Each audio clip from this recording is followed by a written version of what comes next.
Bismillahirrahmanirrahim. Assalamu alaikum. Dear student, today we are going to discuss a very small topic, defects in Rutherford atomic model. Last class में हम लोगों ने Rutherford का atomic model पढ़ा था। आज हम लोगों ने उसके डिफेक्ट्स पढ़ने हैं।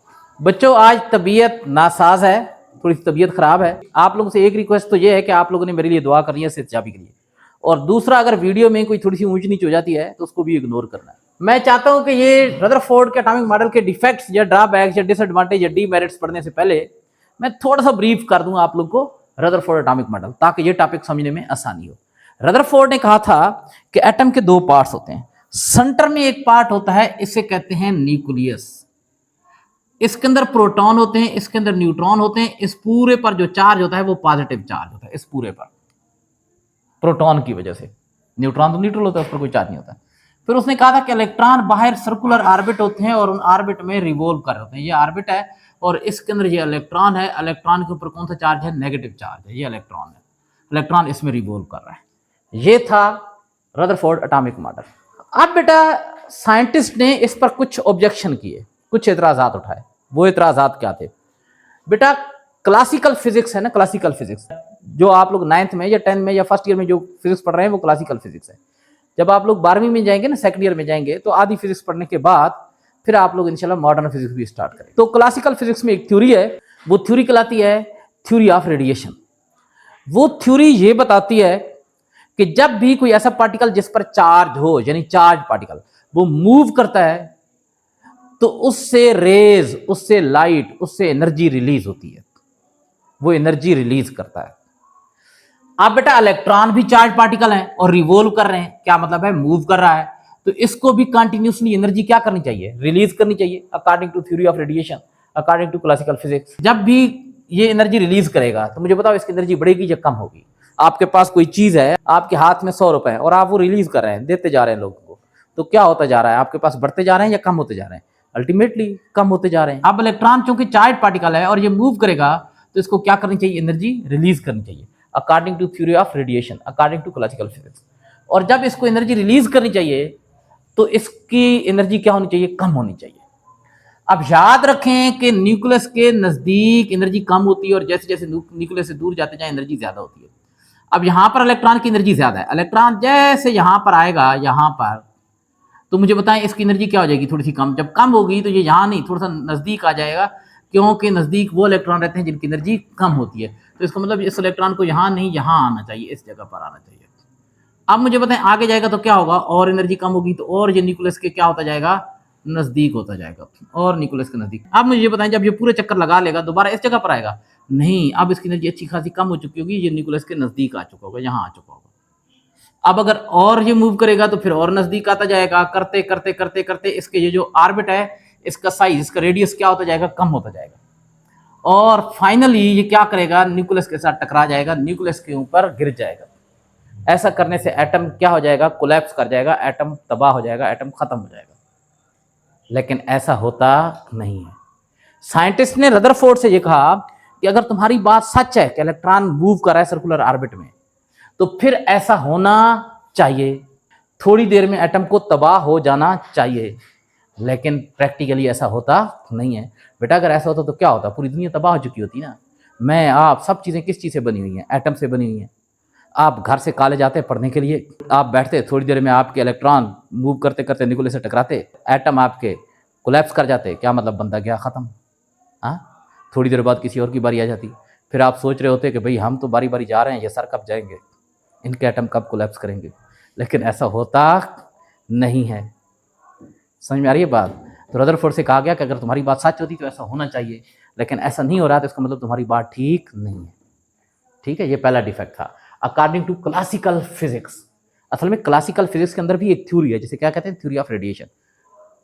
Electrons being charge particle, electron क्या है? चार्ज पार्टिकल है, must release energy continuously during revolving.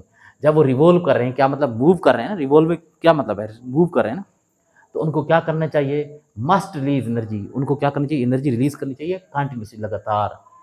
The size of orbit should decrease continuously. Orbit का साइज लगातार क्या होता जाना चाहिए? कम होता जाना चाहिए। Ultimately electron should falls in the nucleus. आखिरकार, अल्टीमेटली क्या मतलब, आखिरकार, finally electron should fall in the nucleus. Electron को कहाँ गिर जाना चाहिए? न्यूक्लियस में गिर जाना चाहिए। एंड एटम मस्ट कोलैप्स, और एटम को क्या होना चाहिए? कोलैप्स, तबाह हो जाना चाहिए। लेकिन ऐसा होता नहीं है। अब दूसरा क्या डिफेक्ट था? दूसरा डिफेक्ट ये था कि अगर इलेक्ट्रॉन कंटिन्यूस एनर्जी रिलीज कर रहा है तो उसका स्पेक्ट्रम भी क्या होना चाहिए? कंटिन्यूस। लेकिन प्रैक्टिकली देखा गया है कि एटम का स्पेक्ट्रम कंटिन्यूस नहीं। कौन सा स्पेक्ट्रम होता है? लाइन स्पेक्ट्रम होता है। If atom release continuous energy, अगर एटम कंटिन्यूस एनर्जी रिलीज करता है, then atomic spectrum must be continuous. तो एटॉमिक स्पेक्ट्रम क्या होना चाहिए? कंटिन्यूस होना चाहिए। लेकिन बट इन फैक्ट, लेकिन हकीकत में क्या होता है? It is line spectra. Spectra spectrum की प्लूरल है, एक से ज्यादा होंगे तो स्पेक्ट्रा, एक होगा तो स्पेक्ट्रम। ठीक है। अब थोड़ा सा इसको जो टर्म्स है ना, continuous energy, spectrum, line spectrum, continuous spectrum, इनको थोड़ा सा समझ लेते हैं। बेटा एनर्जी यानी रोशनी दो किस्म की होती है। एक कहलाती है कंटिन्यूस एनर्जी, कंटिन्यूस एनर्जी, और दूसरी कौन सी होती है?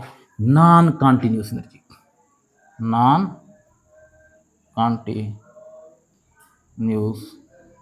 एनर्जी। ठीक है। अब जब मैं बच्चों से पूछता हूँ कि बेटा कंटिन्यूस एनर्जी कौन सी होती है और अनकंटिन्यूस कौन सी होती है, तो वो कहते हैं सर ये जो बल्ब से लगातार रोशनी आ रही है ना, ये कंटिन्यूस है, लगातार आ रही है ना, तो कंटिन्यूस है। सूर्य से जो आ रही है वो भी कंटिन्यूस है, लगातार आ रही है। लेकिन अगर ये बल्ब ऑन ऑफ होना शुरू हो जाए जल्दी जल्दी, ऑन हो ऑफ हो, ऑन हो ऑफ हो जल्दी जल्दी, तो ये कौन सी हो जाएगी? अनकंटिन्यूस या नॉन कंटिन्यूस एनर्जी हो जाएगी। बेटा ऐसा नहीं होता। बल्ब अगर कंटिन्यूसली ऑन है तभी उसे कंटिन्यूस एनर्जी रिलीज हो रही है। अगर वो फौरन ऑन ऑफ हो रहा है ना, जैसे वो आप लोग शादी ब्याह के मौके पर या 12 रबीउल अव्वल के मौके पर वो चरागाह करते हैं, वो लाइटें ऑन ऑफ हो रही थी जल्दी जल्दी, तो वो भी कंटिन्यूस एनर्जी रिलीज कर रही होती है। अनकंटिन्यूस या नॉन कंटिन्यूस एनर्जी कौन सी होती है? जरा समझें।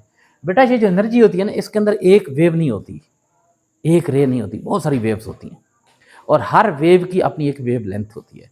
जैसे जो विजिबल लाइट है, जो रोशनी हमें नजर आती है ना, उसकी वेव लेंथ बेटा शुरू होती है, वेव लेंथ कहाँ से स्टार्ट होती है? 400 नैनोमीटर से शुरू होती है, और पता है कहाँ तक जाती है? 800 नैनोमीटर तक, 800 नैनोमीटर तक जाती है। अब अगर 400 नैनोमीटर की लाइट है, उसके साथ फिर आगे जो वेवलेंथ है वो 401 है, फिर 402 नैनोमीटर, फिर 403 नैनोमीटर, करते करते करते बीच में कोई वेवलेंथ मिस नहीं है, सारी वेवलेंथ बीच में मौजूद हैं। यानी यहाँ पर 799 है, फिर 798 है, ये सारी की सारी वेवलेंथ मौजूद हैं। तो अगर जो स्टार्टिंग पॉइंट है और जो फाइनल पॉइंट की वेवलेंथ है, उनके दरमियान वाली सारी वेवलेंथ मौजूद हूँ, तो वो वाली लाइट कौन सी कहलाती है? कंटिन्यूस लाइट कहलाती है।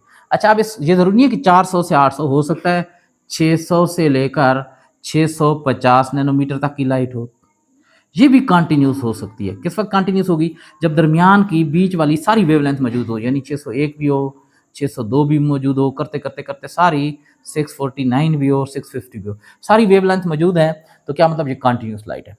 और अगर किसी सोर्स से एनर्जी आ रही है, कंटिन्यूसली आपके पास आ रही है, लेकिन वो एनर्जी ऐसी है कि 400 नैनोमीटर की वेवलेंथ उसमें मौजूद है, फिर बीच में 4-5 वेवलेंथ मिस हैं, और 407 नैनोमीटर की वेवलेंथ मौजूद है, फिर 411 नैनोमीटर की वेवलेंथ मौजूद है, फिर 450 नैनोमीटर की वेवलेंथ मौजूद है, इसी तरीके से फिर 500 नैनोमीटर की वेवलेंथ मौजूद है, फिर 510 नैनोमीटर की वेवलेंथ मौजूद है। अब सारी वेवलेंथ नहीं है, बीच बीच में वेवलेंथ काफ़ी सारी क्या है? मिस हैं। अगर एक वेवलेंथ भी मिस हो तो हम उसे कंटिन्यूस एनर्जी नहीं कहते, उसे अनकंटिन्यूस या उसे नॉन कंटिन्यूस एनर्जी कहते हैं। समझ में आ रही है बात? अब बेटा स्पेक्ट्रम क्या होता है? ये लाइट जो होती है ना, बहुत सारी वेवलेंथ का मिक्सचर होती है, उसमें बहुत सारी वेवलेंथ आपस में मिक्स हुई होती हैं, अलग अलग नहीं होती। अब अगर उस लाइट को आप लोग प्रिज्म में से, ये प्रिज्म है ना, ये जरा देखें, प्रिज्म गिलास का आप लोगों ने देखा होगा, गिलास का एक टुकड़ा होता है, ये प्रिज्म है। ठीक है। अब अगर इस लाइट को, जिसके अंदर बहुत सारी वेवलेंथ है, यहाँ से ये लाइट जा रही है, बहुत सारी वेवलेंथ है, इसके अंदर बहुत सारी वेवलेंथ है, बहुत सारी रोशनी की वेवलेंथ। अब जब इसमें से पास होगी ना, तो क्या होगा कि वो इन वेवलेंथ को मोड़ देगा, इनको मोड़ देगा। ठीक है। वेवलेंथ को जब मोड़ेगा तो पता है सबसे ज़्यादा कौन सी मुड़ेगी? जिसकी वेवलेंथ सबसे कम होगी। क्या मतलब? अगर इसको मोड़ेंगे तो सबसे नीचे कौन सी चीज़ जाएगी, कौन सी वेवलेंथ जाएगी? 401, यानी यहाँ पर ये रोशनी जाएगी, यहाँ पर अगर यहाँ आगे कोई हम लोग पर्दा रख देते हैं, कोई कागज़ वगैरह रख देते तो उसके ऊपर रोशनी पड़ेगी। कौन सी वेवलेंथ वाली? 400 वाली। फिर उसके बाद देखें, इसके बाद कौन सी है?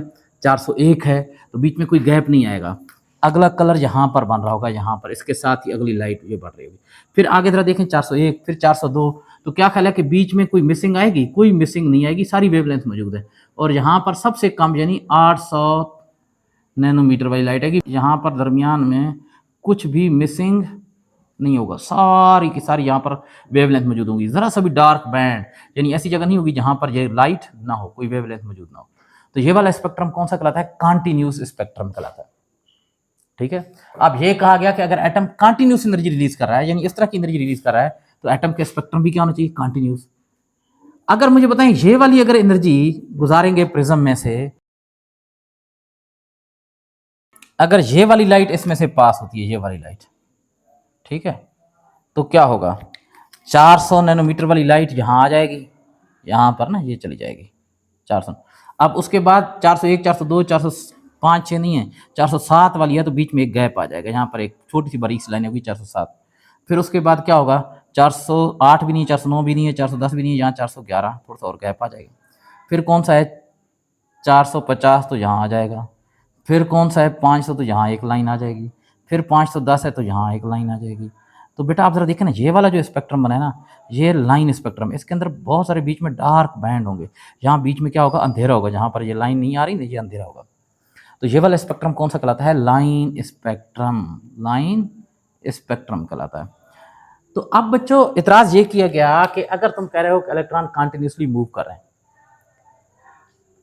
तो क्लासिकल फिजिक्स या थ्योरी ऑफ रेडिएशन के मुताबिक इनको कॉन्टिन्यूसली एनर्जी रिलीज करनी चाहिए। अगर कॉन्टिन्यूस एनर्जी रिलीज करे तो इसका स्पेक्ट्रम कौन सा होना चाहिए? Continuous spectrum. लेकिन जब प्रैक्टिकली एटम का स्पेक्ट्रम देखा जाता है तो वो कौन सा होता है? लाइन स्पेक्ट्रम होता है। और बेटा ये जो स्पेक्ट्रम होता है ना, ये हम लोग ऐसे नहीं मालूम कर सकते, इसके लिए स्पेक्ट्रोफोटोमीटर इस्तेमाल होता है। और दूसरी बात, ये जो एटम का स्पेक्ट्रम होता है वो इसका थंब इंप्रेशन भी कहलाता है। थंब इंप्रेशन क्या मतलब होता है? पता है ना, वो अंगूठा लगाते हैं, उससे क्या होती है? आइडेंटिफिकेशन, पहचान होती है। तो एटम की पहचान इस स्पेक्ट्रम से होती है, ये जो उसका लाइन स्पेक्ट्रम होता है। उम्मीद है ये टॉपिक आपको क्लियर हो चुका होगा। बेटा ये मैंने इसके नोट्स भी बना दिए हैं। आज की क्लास में इतना ही। अल्लाह हाफिज़।